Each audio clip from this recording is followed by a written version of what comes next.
Jeremiah 1:10, it says, "Today I appoint you over nations and kingdoms to uproot and tear down, to destroy and overthrow, to build and to plant." So God is saying, this is why I have called you. So he says, I have appointed you over nations and kingdoms. God's language is so different from ours. He opens our eyes to something beyond, because he can see the whole entire thing. All the race, the tribe, the communities and the different cities and the kingdoms and it diverse, and he can see each one. So he's calling us out into the nations and kingdoms. Some you must uproot and tear down, destroy and overthrow. Others you must build up and plant. What is God asking me to do?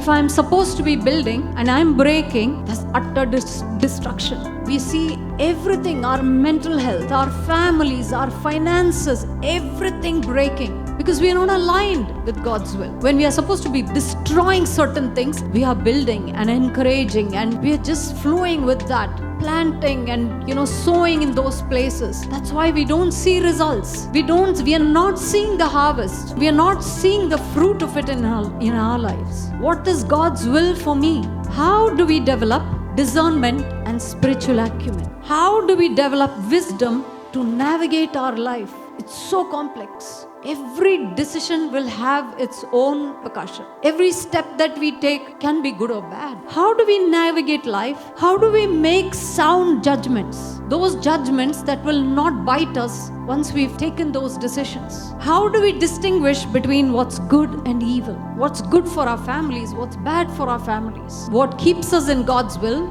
and what is not God's will? How do we get this wisdom? How do we develop this? Because it's something which is developed. It just doesn't automatically come. When Solomon was there, the angel of God came and asked him, "What do you want?" He said, "Wisdom." He wanted to make the right judgments. So he knew what was more important. What is discernment? Yes, we need discernment. We need that spiritual acumen to know it. Razor sharp. Okay, I have to do this. When I do this, I'll get these results. Isn't it amazing if we can do that? What's discernment? It's the capacity to perceive and understand the true nature of things. It's to recognize what looks right on the surface, what appears right when you see. When I'm seeing, oh, it looks so beautiful.